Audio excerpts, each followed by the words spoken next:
ಯದಾ ಯದಾ ಹಿ ಧರ್ಮಸ್ಯ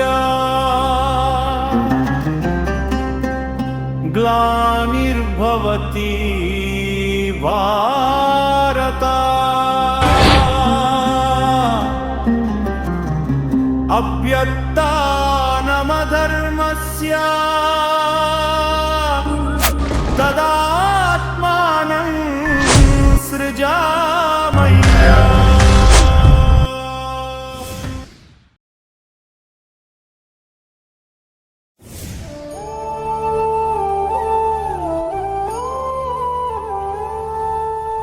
ಸಪ್ರೇಮ ವಂದನೆಗಳು.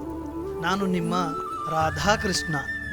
ತಮ್ಮೆಲ್ಲರಿಗೂ ಹೃದಯಪೂರ್ವಕ ಸ್ವಾಗತ ಕೋರುತ್ತೇನೆ. ದಕ್ಷಿಣೆ ಎಂದರೇನು? ಯಾರಾದರೂ ತಮ್ಮ ಪ್ರೀತಿ ಪಾತ್ರರಿಗೆ ಅಥವಾ ಗೌರವಾನ್ವಿತರಿಗೆ ಕೊಡುವ ಉಡುಗೊರೆ. ಈ ಉಡುಗೊರೆಯಲ್ಲಿ ಏನಿರುತ್ತದೆ? ಸುಂದರ ವಸ್ತು, ಪ್ರಾಣಿ, ಪಕ್ಷಿ ಅಥವಾ ಧನಧಾನ್ಯ, ಆಸ್ತಿ, ಅಂತಸ್ತು ಇದೇ ತಾನೇ? ಉಡುಗೊರೆಯನ್ನು ಅಥವಾ ದಕ್ಷಿಣೆಯನ್ನು ಯಾರಾದರೂ ಅಪೇಕ್ಷಿಸಿದರೆ ಅಥವಾ ಇಂತಹದ್ದೇ ಉಡುಗೊರೆ ಬೇಕು ಅಂತ ಕೇಳಿದರೆ ಹೇಗಿರುತ್ತದೆ? ಉಡುಗೊರೆ ಅಥವಾ ದಕ್ಷಿಣೆಯನ್ನು ಕೊಡುವುದಾದರೆ ಕೊಡುವವರಿಗೆ ಅತಿ ಹೆಚ್ಚು ಉಪಕಾರ ಮಾಡಿರಬೇಕು. ಹಾಗಾದರೆ ಉಪಕಾರದ ಫಲವಾಗಿ ದಕ್ಷಿಣೆ ಕೇಳಬಹುದೇ? ಹಾಗೆ ಕೇಳುವುದೇ ಆದರೆ ಉಪಕಾರವೂ ಮಾಡದೆ ಇಂತಹದೇ ದಕ್ಷಿಣೆ ಕೊಡುವಂತ ಕೇಳುವುದು ಸರಿಯೇ? ಅದು ಸರಿ ಎಂದಾದರೆ ಅದರ ತಾತ್ಪರ್ಯವೇನು? ಅದರ ಉದ್ದೇಶವೇನು ತಿಳಿಯೋಣವೇ? ಹಾಗಾದರೆ ಬನ್ನಿ ಈ ಅಧ್ಯಾಯದಲ್ಲಿ ಕೊನೆಯವರೆಗೂ ನೋಡೋಣ. ಅದ್ಭುತ ಕುಮಾರ, ಒಳ್ಳೆಯ ಸಾಧನೆಯನ್ನು ಮಾಡಿರುವೆ. ಇಷ್ಟು ಬೇಗ ಯಾರಿಗೂ ಇಂತಹ ಧನುರ್ವಿದ್ಯೆ ಪ್ರಾಪ್ತಿಯಾಗುವುದಿಲ್ಲ. ಆದರೆ ನೀನು ಕಲಿತಿರುವೆ, ನನಗೆ ಸಂತೋಷವಾಗುತ್ತಿದೆ. ನೀನು ವಿಶ್ವದಲ್ಲೇ ಶ್ರೇಷ್ಠ ಧನುರ್ಧಾರಿಯಾಗುವೆ. ನಾನು ನಿನ್ನ ಶ್ರೇಷ್ಠ ಧನುರ್ಧಾರಿಯನ್ನಾಗಿ ಮಾಡುತ್ತೇನೆ. ನಾಳೆಯಿಂದ ನಿನಗೆ ದಿವ್ಯಾಸ್ತ್ರಗಳ ಅಭ್ಯಾಸ ಪ್ರಾರಂಭ ಮಾಡುತ್ತೇನೆ. ಶುಭವಾಗಲಿ. ಅಶ್ವತ್ಥಾಮ, ಕುಮಾರ ಭೀಮ ಹಾಗೂ ದುರ್ಯೋಧನರಿಗೆ ಹೇಳು, ಈ ಆಶ್ರಮದಲ್ಲಿ ಇರುವವರೆಗೂ ತಮ್ಮ ತಮ್ಮ ಆಕ್ರೋಶದ ಮೇಲೆ ಹಿಡಿತವಿರಬೇಕು ಎಂದು.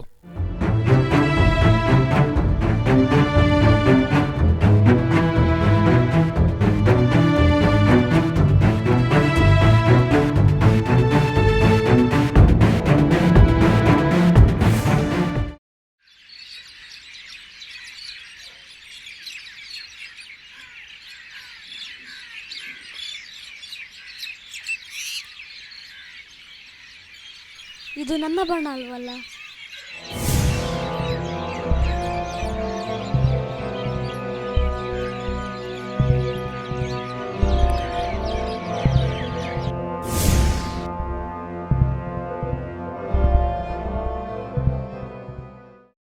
ಏಕಲವ್ಯ ಏಕಲವ್ಯ ಲೋಕಮೆಚ್ಚಿದಿ ಏಕಲವ್ಯ.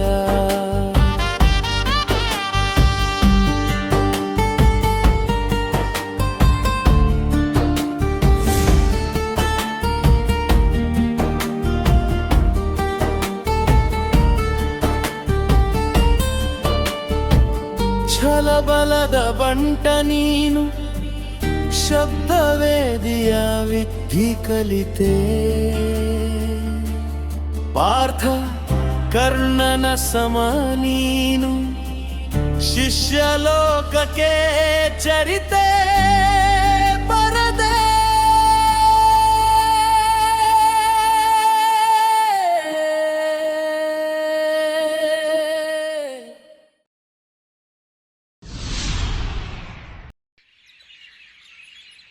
ಯಾರು ನೀನು?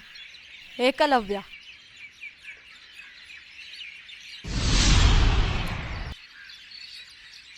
ಇದೇನು ನಮ್ಮ ಗುರುಗಳ ಮೂರ್ತಿ ಇಲ್ಲಿ? ಇವರು ನನಗೂ ಕೂಡ ಗುರುಗಳು. ನೀನು ಬೇಡನೋ ಅಥವಾ ಬಿಲ್ಲುಗಾರನು? ನಾನು ಮೊಗದದ ಬೇಡನಾಯಕನ ಮಗ. ಅಂದರೆ ಏನು ಹೇಳುತ್ತಿರುವೆ? ಬಿಡಿಸಿ ಹೇಳು. ಹೇಳುತ್ತೇನೆ ರಾಜಕುಮಾರ. ನಾನು ಒಬ್ಬ ಬೇಡನ ಮಗನಾಗಿದ್ದರಿಂದ ಶ್ರೀ ಗುರು ದ್ರೋಣಾಚಾರ್ಯರು ನನಗೆ ವಿದ್ಯೆ ಕಲಿಸುವುದಿಲ್ಲವೆಂದು ಗೊತ್ತು. ಹಾಗಾಗಿ ನೀವು ವಿದ್ಯೆ ಕಲಿಯಲು ಬಂದು ಆಶ್ರಮ ಸೇರಿಕೊಂಡಿರಿ. ಇದೇ ಅವಕಾಶವೆಂದು ಗುರುಗಳು ನಿಮಗೆ ಉಪದೇಶ ಮಾಡುತ್ತಿದ್ದ ಪಾಠವನ್ನು ಕೇಳಿಸಿಕೊಂಡು ಇಲ್ಲಿ ಬಂದು ಗುರುಗಳ ಮೂರ್ತಿಯ ಮುಂದೆ ಅಭ್ಯಾಸ ಮಾಡುತ್ತಿದ್ದೇನೆ. ಅಂದರೆ ನಿನಗೆ ಬಿಲ್ ವಿದ್ಯೆ ಚೆನ್ನಾಗೇ ಗೊತ್ತಿದೆ. ಹಾ ರಾಜಕುಮಾರ, ಗುರುಗಳ ಆಶೀರ್ವಾದದಿಂದ ಸಾಧ್ಯವಾದಷ್ಟು ಕಲಿತಿದ್ದೇನೆ.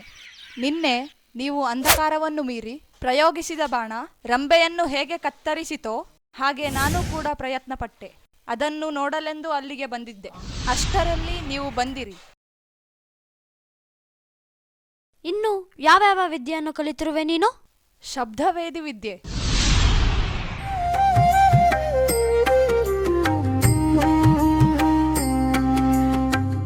ಶ್ರದ್ಧೆ ಭಕ್ತಿ ಶಕ್ತಿಯೂ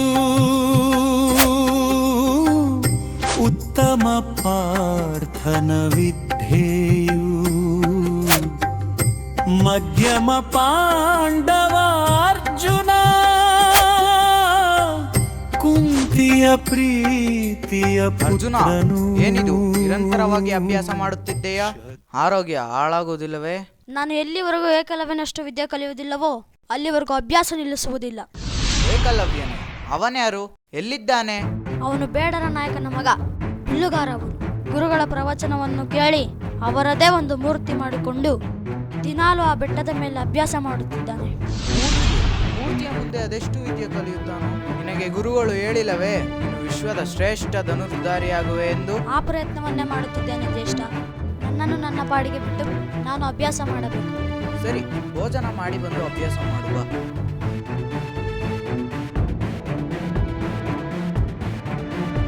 ಅರ್ಜುನ, ಶ್ರದ್ಧೆ ಭಕ್ತಿಯಿಂದ ವಿದ್ಯೆಯನ್ನು ಕಲಿಯಬೇಕು. ಹೀಗೆ ಹಠಾಶೆಯಿಂದಲ್ಲ. ನಡೆ, ಆ ಏಕಲವ್ಯನನ್ನು ತೋರಿಸು.